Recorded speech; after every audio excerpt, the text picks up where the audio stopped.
오늘 우리에게 주시는 하나님의 말씀은 레위기 23장 1절에서 3절의 말씀입니다. 여호와께서 모세에게 말씀하여 이르시되 이스라엘 자손에게 말하여 이르라.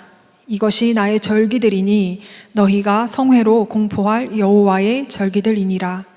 엿새 동안은 일할 것이요 일곱째 날은 쉴 안식일이니 성회의 날이라. 너희는 아무 일도 하지 말라. 이는 너희가 거주하는 각 처에서 지킬 여호와의 안식일이니라. 사람은 망각의 동물이라고 이야기를 합니다. 건망증하고 망각은 완전히 다른 거죠. 건망증은 잠시 있는 거지만 망각은 그보다는 조금 더 길게 그리고 완전히 잃어버리는 것이 아닌가 합니다. 그런데 망각은요 매우 중요한 겁니다. 사람이 과거의 아픔을 잊지 못하면, 그것 망각하지 않으면요 항상 패배의식에 사로잡혀 살아가거나 아니면 피해의식에 사로잡혀 살아갈 수밖에 없습니다. 늘 혹시 의기소침한 사람이 있다고 한다면 과거의 아픔 그리고 지나간 실패, 이것을 빨리 버려야 하는데 버리지 못하고 마음속에 계속 간직하고 있기 때문에 그렇습니다. 그렇기 때문에 여러분들, 망각은요 한편으로 은혜입니다. 반대로 사람이 과거의 성공을 빨리 잊어버리지 못하면 허영과 허세 속에서 살아가기도 합니다. 그리고는 매번 옛날 얘기만 하는 거죠. 옛날에 내가 어땠는데, 옛날에 내가 이랬는데. 그런데 이런 사람들은요 작은 실패가 계속 반복되다 보면 금방 실망하고, 그리고 그 작은 실망이 큰 실망으로 이어집니다. 그리고 자포자기하게 되는 경우도 생깁니다. 그러니까 망각은 중요한 역할을 하는 것이 분명합니다. 그렇지만 이 망각은요 때때로 하나님이 주시는 은혜이기도 하지만 또 동시에 우리 신앙의 삶에 큰 위협이 되기도 합니다. 제가 첫 목회지에서 담임 전도사로 사역할 때의 일인데요, 제가 솔직히 고백하겠습니다. 제가 지금도 그리 썩 괜찮은 목사라고 말할 수는 없지만 처음 목회를 시작할 때는 지금보다도 훨씬 못 미치던 때였습니다. 제가 갔던 첫 목회지에 앞을 보지 못하시는 집사님이 계셨습니다. 그런데 이 집사님께서 신앙이 너무 좋으셔서요, 이 집사님께서는 새벽 기도를 빠지지 않으십니다. 비가 오든지 무슨 일이 있어도 거의 새벽 기도를 빠지는 일이 없으시는 분입니다. 그래서 새벽 기도를 할 때면 항상 저하고 그 집사님하고 딱 두 분만 새벽 기도를, 거의 1년에 98%는 딱 둘만 했던 것 같아요. 그런데 이 집사님께서요 겨울만 되면 새벽 기도를 나오지 않으시는 겁니다. 새벽 기도뿐만 아니라 주일 예배도 나오지 않으시는 거예요. 그러니까 교인들 가운데에서 가끔씩 겨울만 되면 농한기에 동네 사람들과 회관에서 술 마시느라고 술에 취해서 새벽 기도도 못 나오고 주일 예배도 못 나온다고 가끔씩 흉을 보기도 했습니다. 근데 그렇게 흉보는 사람들은요 사실 새벽 기도도 안 나오시는 분들이었어요. 그런데 그 이야기를 들으니까 저도 마음에 슬쩍 이 집사님에 대한 이 불만이 있다는 것을 알았습니다. 왜냐하면 제가 처음 목회지에 나가서 첫 예배를 드리고 난 다음에 이제 점심 식사를 같이 하는데 그 집사님께서 처음 제게 하셨던 말씀이 뭐냐면, 이전에 목사님, 전도사님들 가운데에 새벽 기도도 제대로 안 하는 사람이 있었다, 이런 식으로 흉을 보는 거예요. 일단 목회자를 흉을 본다라는 것 때문에 제가 마음이 대단히 안 좋았고요. 아니, 사람도 없는데 왜 뒷자리에서 이런 말씀을 하시지 하는 마음에 또 이게 또 마음이 안 좋았고요. 또 한편으로 야, 나도 잘못하다가는 이 집사님이 나를 흉보고 다니시겠구나, 이것 때문에 마음이 별로 편하지 않는 겁니다. 그러면서 슬쩍슬쩍 저도 그 집사님에 대한 그 불만이 생기기 시작하는 거예요. 하지만 트집 잡히지 않으려고요, 첫 목회지에서 젊은 전도사가 정말 열심히 새벽 기도했습니다. 담임자로 간 첫 해 역시 성도님들의 말씀 그대로 그 집사님께서 새벽 기도를 나오지 않기 시작하셨습니다. 그런데 새벽 기도를 안 나오시니까요, 괜히 또 싫은 거예요. 사실 지금은 안 그렇지만 예전에는요 또 제가 젊었을 때는, 제가 젊었다는 말을 해서 죄송합니다만, 제가 젊었을 때는 새벽 기도하는 게 그렇게 힘든 겁니다. 왜 젊은 사람들은 아침에 일어나기 힘들잖아요. 또 밤에 왜 이렇게 할 일이 많은지. 그래서요, 새벽 기도가 그렇게 힘들었어요. 그런데다가 겨울이 되면은요, 저희 그 교회, 옛날 건물이어서 교회에 온도계가 있는데요, 온도계가 영하 12도예요. 그러니까 새벽에 4시 반에 나가서 5시에 새벽 기도인데 먼저 이 히터를 데펴놓기 위해서 새벽 4시 반에 나가면 영하 12도입니다. 그리고 새벽 기도가 끝날 때쯤 돼야지 영하 4도 정도가 돼요. 그러니까 새벽 기도를 한다 손 치더라도 아주 말씀은 짧게, 그리고 여러분 기도합시다, 여러분이라고 해봤자 그 집사님 한 분 계시는데요, 기도합시다 라고 해서 기도할 때 집사님은 앞이 안 보이시잖아요. 그래서 저는 강대상에서 기도할 때 어떻게 기도했냐면 이불을 두꺼운 거를 갖다 놓고 이불을 뒤집어 쓰고 저 혼자서 기도를 했어요. 어차피 집사님은 히터 앞에서 기도하시니까 따뜻할 거다라고 생각하고 저 혼자 그렇게 한 거죠. 그런데 이 집사님이 눈만 내리기 시작하니까 안 나오시는 거죠. 그러니까 저 혼자 새벽마다 혼자서 기도하는 거예요. 혼자서 기도하게 되니까 뭐 말씀을 전하기를 하겠습니까? 뭘 하겠습니까? 그러니까 이불 뒤집어 쓰고 혹시 늦게라도 오실까봐, 늦게라도 오셔서 아유 우리 전도사님 또 새벽 기도 안 하시네 이런 말 들을까봐 잠자는 거 반 기도 반 하면서 새벽 기도를 하기 시작했습니다. 그리고 둘째 해 겨울이 됐는데 여지없이 또 집사님이 안 나오시는 거예요. 그래서 제가 집사님을 신방을 갔습니다. 신방을 가서 은근히 나오시라는 어투로 은근히 이야기를 하는데요, 그 집사님께서 왜 교회에 못 나오셨는지, 그리고 왜 새벽 기도를 못 나오셨는지 저에게 설명해 주시더라고요. 제가 그 말을 듣고 얼마나 깜짝 놀랐는지 몰랐습니다. 이분이 눈이 안 보이시잖아요. 집에서부터 저희 교회까지 오는데 그냥 제 걸음으로 걷자면은 한 5분 정도밖에 되지 않습니다. 그런데 이 집사님은 집에서부터 교회까지 30년 동안 계속 왔다 갔다 하셨기 때문에 그 길을 마치 눈에 보는 사람처럼 빨리 걸어오세요. 그래가지고 이 지팡이가 있으신데 어떨 때는 그 지팡이 타자자작 거리는 소리가 얼마나 빨리빨리 나는지 모릅니다. 그만큼 빨리 걷는다는 거죠. 근데 겨울이 되면 눈이 오잖아요. 눈이 오면 밤새도록, 눈이 오기 시작하면은요, 밤새도록 제설차가 왔다 갔다 합니다. 제설차가 왔다 갔다 하면 이 제설차가 이 눈을 밀어낼 거 아니에요? 근데 이 눈을 갖다가 어디다 멀리 치우는 것이 아니라 여러분들 잘 아시다시피 길 안에 있는 눈을 길 갓길로 이렇게 밀어냅니다. 근데 제가 첫 목회를 하던 목회지는 좀 눈이 많이 산골이어서 좀 눈이 많이 왔겠습니까? 그러니까 겨울에 이렇게 제설차가 밤새도록 다니면서 눈을 이렇게 밀어내면 그 갓길로 눈에 벽이 쌓이는 거예요. 근데 교회까지 오는 길에 그 오른쪽에 밭이 있는데 밭이 평평한 밭이 아니라 이 길보다 밑으로 쑥, 제 사람 키보다 더 깊이 쑥 밑으로 떨어지는 밭입니다. 그런데 평소에는요, 걸어 오시면서도 아스팔트를 따라 걸어 오시면서도 뭐 약간 이렇게 비뚤어지게 되면 흙을 갖다가 지팡이가 딱 치게 되면 아, 내가 오른쪽으로 가고 있구나, 직진을 해야지 하고서 쭉 가는데 이게 눈벽이 생기게 되면은요, 이때부터는 교회로 들어가는 입구를 찾지 못하시는 거예요. 이게 교회 들어오는 입구로 가게 되면 이제 시멘트 길이 살짝 올라가는, 그 교회로 올라가는 길에 시멘트 길이 있어서 딱딱 치면, 오른쪽을 치면은 시멘트가 부딪히게 되면 이제 올라가야 되는데 그 눈벽 때문에 시멘트 길이 여기 있는지 없는지 확인을 하지 못하시는 거죠. 그러니까 새벽마다 오셨다가 그냥 다시 돌아가시는 거예요.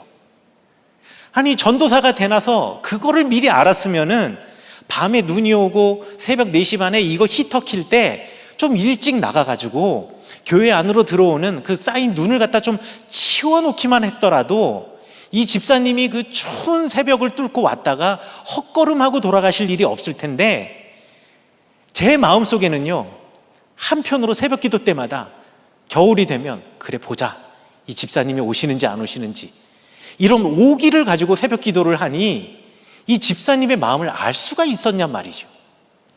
제가 신방을 가서 그 집사님의 말씀을 딱 듣는 순간, 아, 내 마음에 하나님이 계시지 않구나. 아, 내 안에 주님이 계시지 않구나. 내가 하나님을 잊고 살았구나. 그저 목회자로서 자존심과 오기로 목회를 하고 있었구나.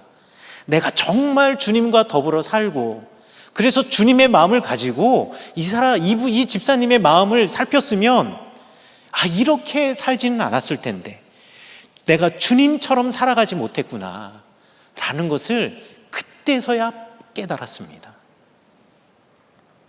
그러니 주님을 잊는다라는 것, 주님은 망각하지 말아야 된다라는 것, 여러분들 꼭 기억하셔야 합니다. 오늘 성경 본문 말씀 다시 한번 보겠습니다. 레위기 23장 1절부터 3절까지 말씀인데요, 여호와께서 모세에게 말씀하여 이르시되 이스라엘 자손에게 말하여 이르라. 이것이 나의 절기들이니 너희가 성회로 공포할 여호와의 절기들이다.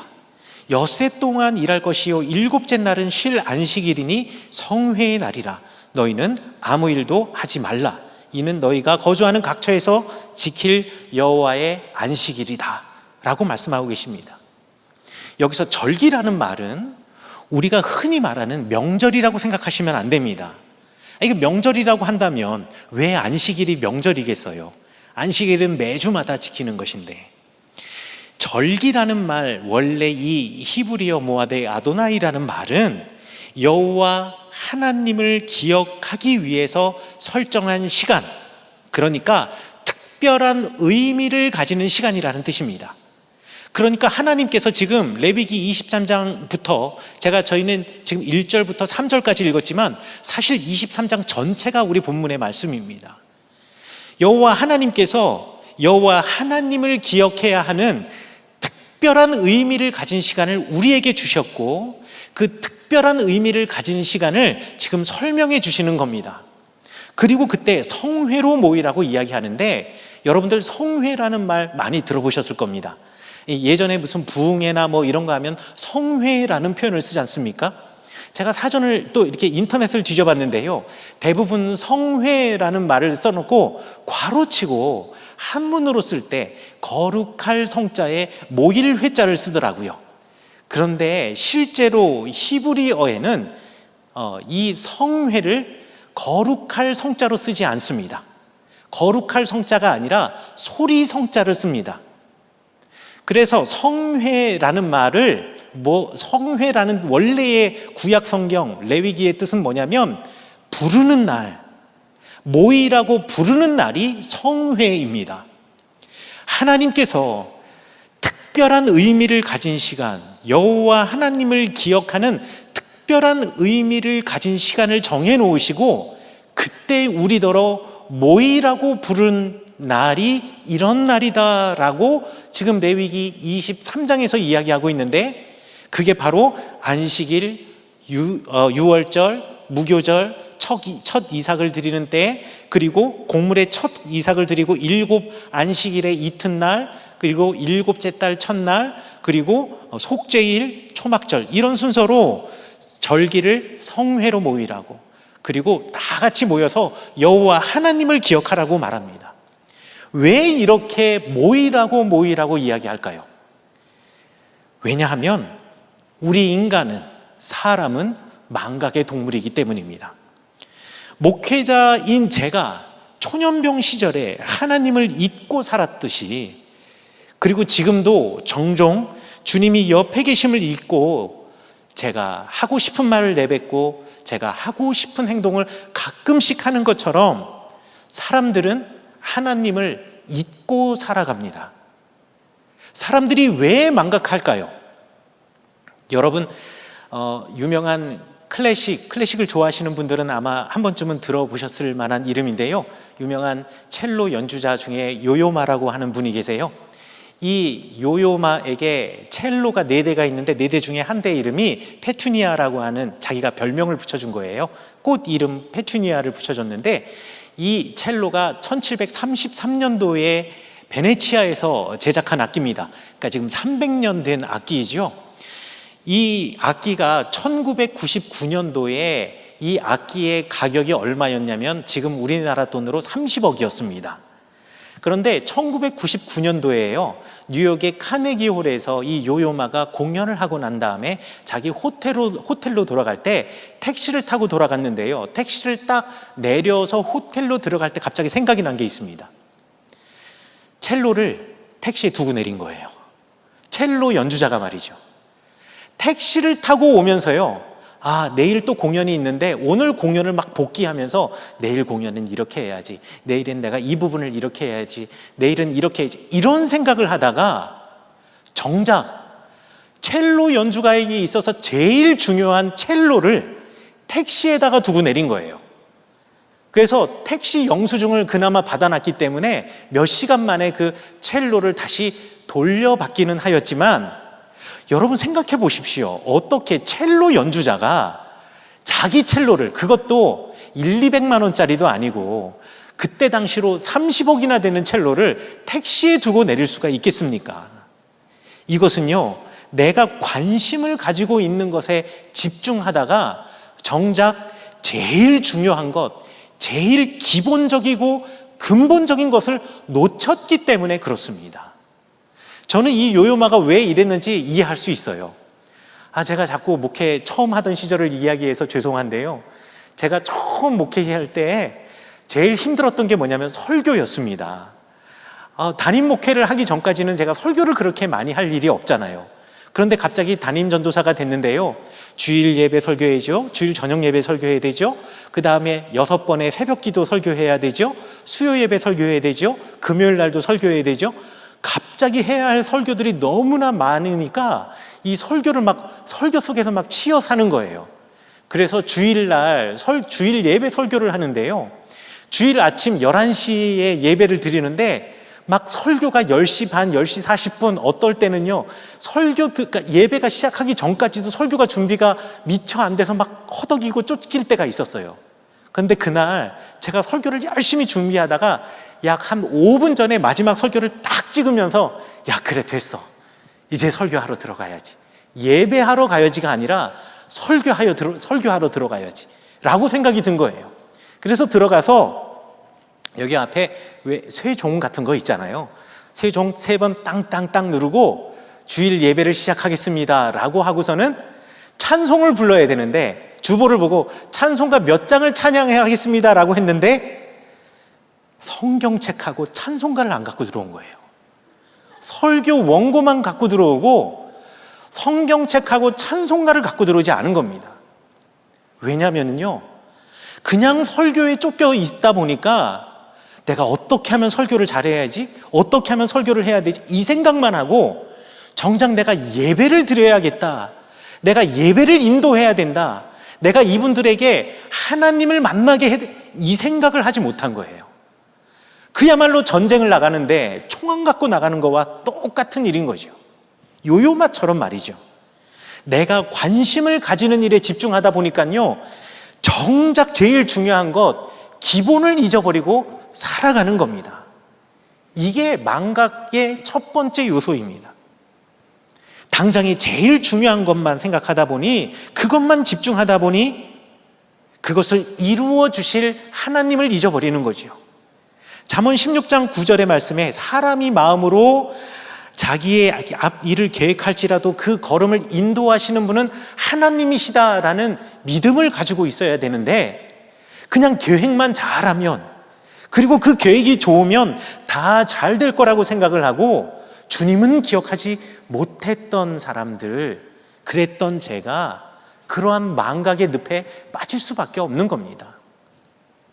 뇌과학자들이 망각의 이유 중에 또 하나를 설명하는 것이 뭐냐면, 새로운 기억을 받아들이기 위해서 과거의 기억을 지워버리는 것이 망각이다라고 이야기를 합니다. 새로운 정보를 받아들이기 위해서 과거 정보의 핵심만을 남겨둔 채 그냥 모든 기억들을 지워버리는 거예요. 그 핵심 기억도 계속 이 수면 위에 떠올라 있는 것이 아니라 저 심연의 밑바닥에 서랍 속에 감춰 놓는 거예요. 그러다가 가끔 비슷한 상황이 되면 기억하게 하는 거, 이게 사람들이 망각하는 이유라고 합니다. 여러분들 요즘 과거와는 달리 시대가 엄청나게 빨리 변합니다. 이렇게 빠르게 변화하는 시대에 새로운 삶의 방식, 새로운 가치관이 계속 만들어지고 있어요. 그러다 보니 그것을 사람들이 적극적으로 받아들이라고 부추기고요, 그것을 쫓아가지 못하면 시대에 뒤떨어진 사람들이라고 취급하기도 합니다. 그리고 시대에 뒤떨어지지 않기 위해서 늘 새 것을 갖다 받아들이기에 힘쓰지요. 여러분들 옛 사자성어에 옹고지신이라는 말이 있습니다. 옛 것을 익히고 그것을 바탕으로 미루어서 새로운 것을 안다라는 것이에요. 그런데 요즘은요, 옹고지신 이야기하면 그야말로 구식인 사람이 되는 겁니다. 옛날 과거는 왜 그런지 요즘의 문화가 안 좋은 것, 버려야 할 것, 빨리 저쪽으로 치워두어야 할 것, 그리고 새로운 것은 좋은 것, 받아들여야 할 것으로 사람들이 여기는 거예요. 지금 새롭게 알기 이전의 것을 전부 다 구식이라고 취급하는데요, 심지어는 내 신앙의 삶의 그 패턴마저도 전부 다 구식이라고 사람들이 취급하는 데서부터 문제가 생겨나기 시작하는 겁니다. 내가 주님과 만난 경험과 그 경험이 만들어낸 내 지금 현재의 신앙의 삶, 여러분, 이것이 과거가 되어버릴 때, 하나님을 만난 경험이 과거가 되어버릴 때 여러분들, 우리는 망각하게 되는 겁니다. 잃어버리게 되는 겁니다. 새로운 정보, 새로운 가치관, 새로운 것들에 의해서 하나님의 것이 전부 다 뒷전으로 밀려버리게 된다는 것이죠. 하나님은요, 이런 인간의 속성을 너무나 잘 알고 계십니다.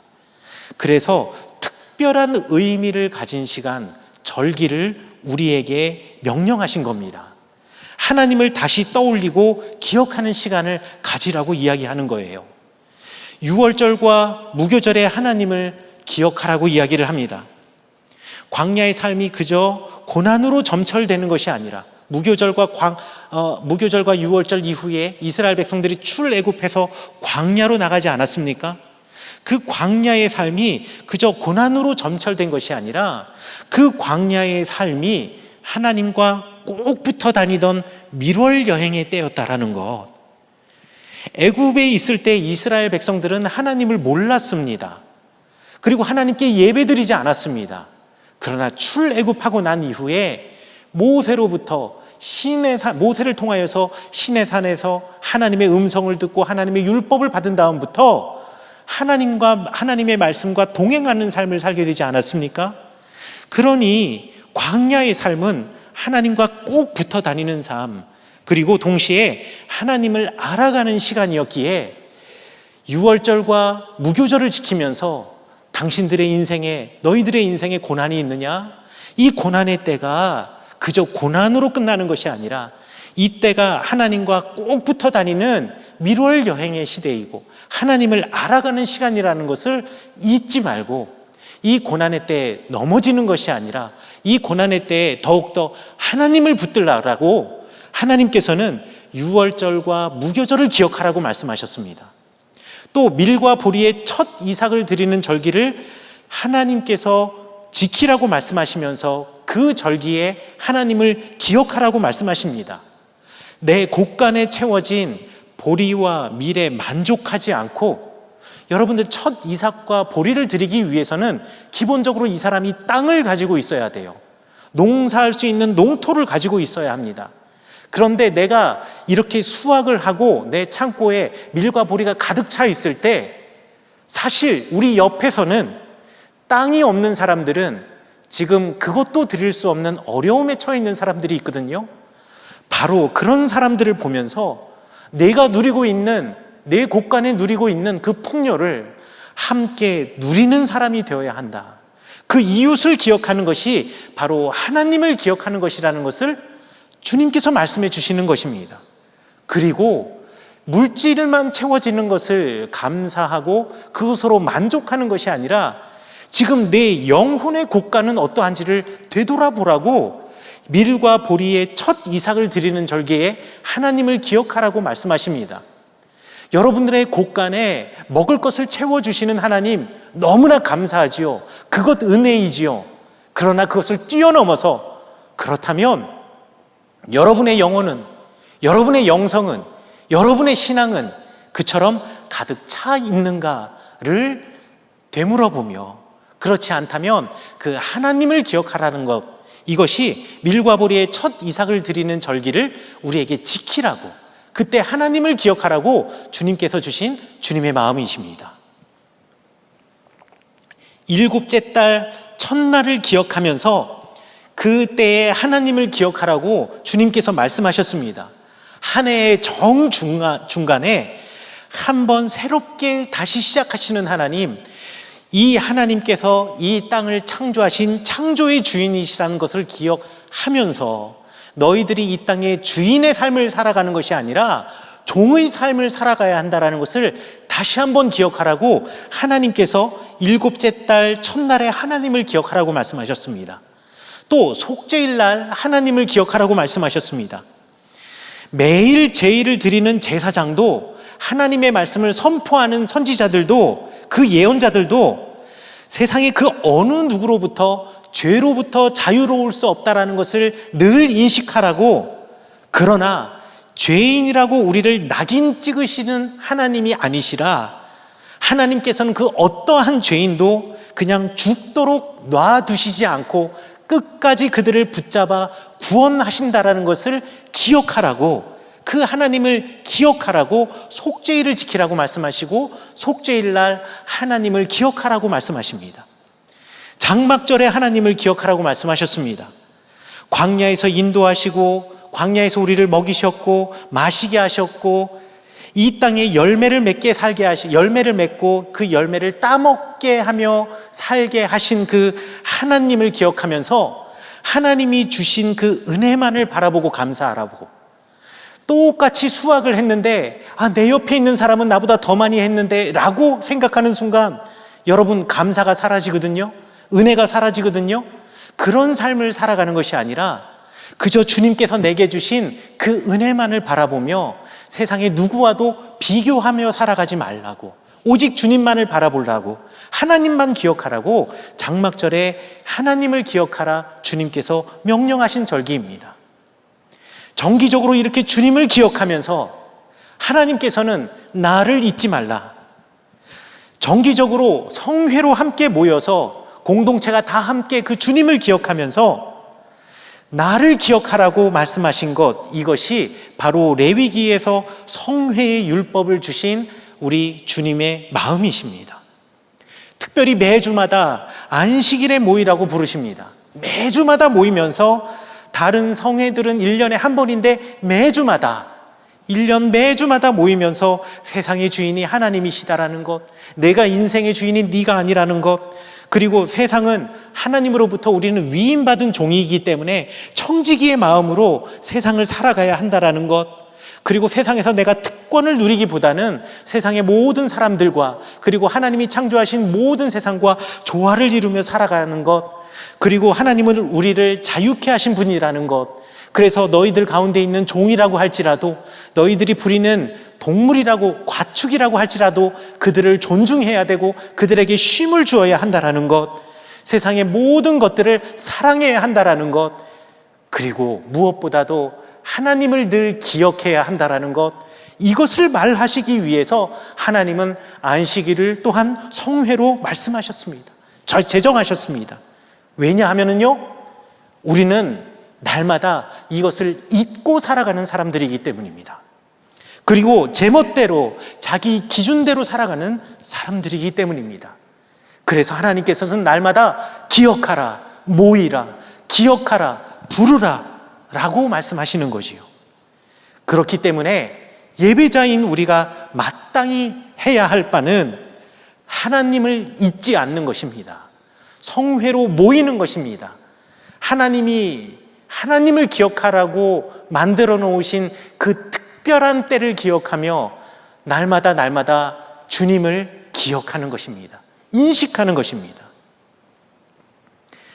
여러분, 영국의 인지심리학자인 앨런 베들리라는 사람이 실험을 하나 했습니다. 1975년도에 한 실험인데요, 잠수부들에게 단어를 외우게 하는 시험입니다. 그래서 잠수부들을 두 그룹으로 나눠서 한 잠수부들은 물속에 들어가서 잠수하고 있는 상태에서 이 잠수들이 모르는 새로운 단어들을 외우게 했습니다. 또 한 부류의 잠수부들은요, 물 위가 아니라 물 바깥에서 그 단어를 외우게 한 거예요. 그리고 난 다음에 처음 들어보는 아주 낯선 그 단어들을 다시 외운 것을 얼마나 잘 기억하느냐를 테스트하는 거였습니다. 그런데 신기한 것은요, 물 속에서 단어를 외웠던 사람들은요, 물 밖에 나와서는 그 단어를 잘 기억을 못해요. 그런데 그 사람이 다시 물 속에 들어가잖아요? 그러면 그 단어를 기억해내는 겁니다. 물 바깥에서 단어를 외운 잠수부들은요, 물 속에 들어가면 또 이 단어를 기억 못해요. 그런데 물 바깥에서 나오잖아요? 그러면 그 단어를 기억하는 속도가 훨씬 빨라지는 겁니다. 이것을 통해서요, 이 앨런 배들리가 하는 이야기가 뭐냐면, 기억을 저장할 때의 상황과 그 기억을 꺼낼 때의 상황이 서로 다르면 기억을 인출할 단서가 적어지기 때문에 기억을 꺼내기 더 어려워진다라는 거예요.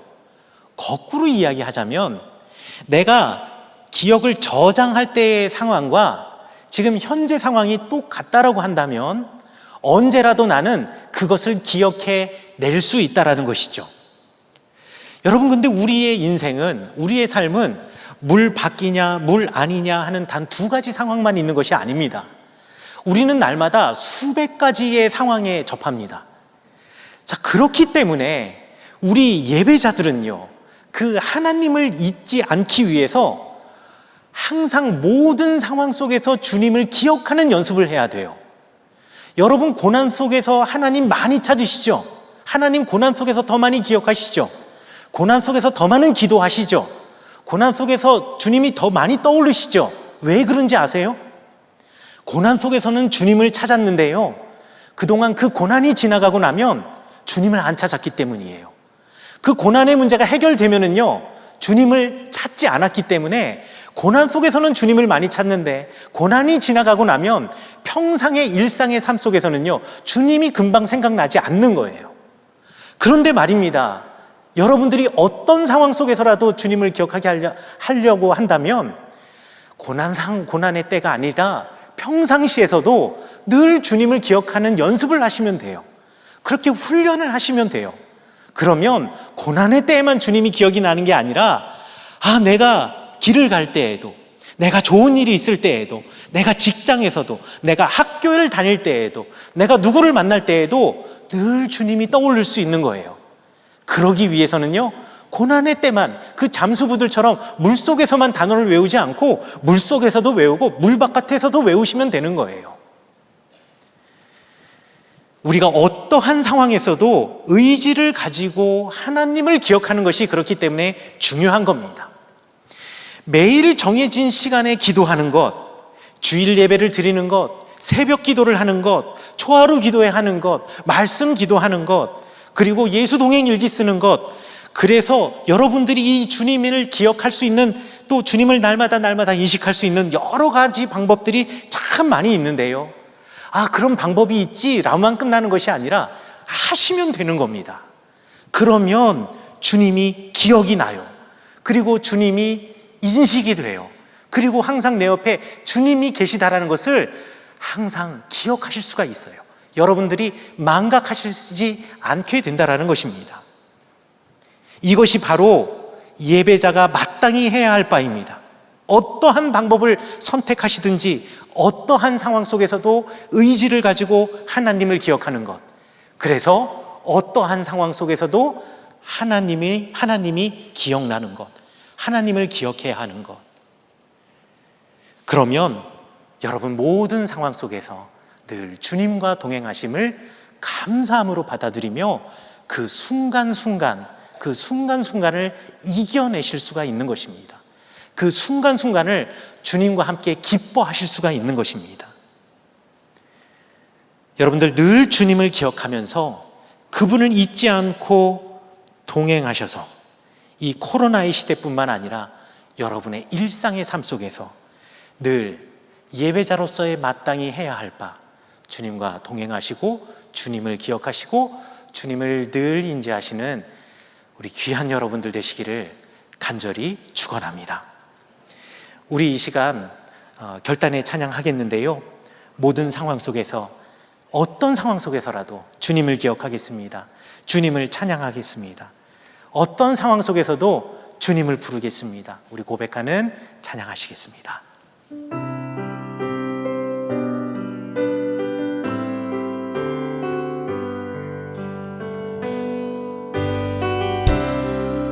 모든 상황 속에서 주를 찬양할지라.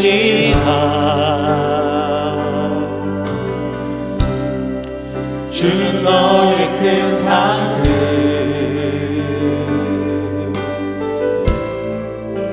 큰 도움이시라.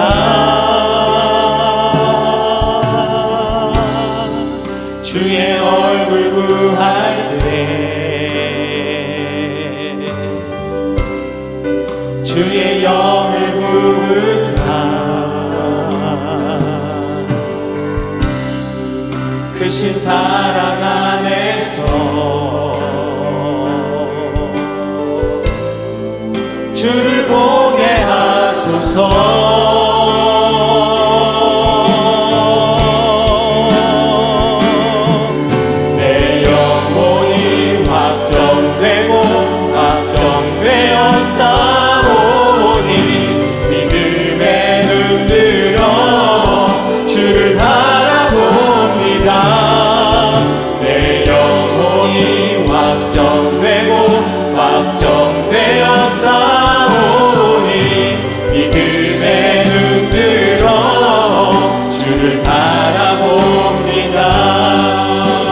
확정되고 내 영혼이 확정되고 확정되어 싸우니 믿음에 흔들어 주를 바라봅니다.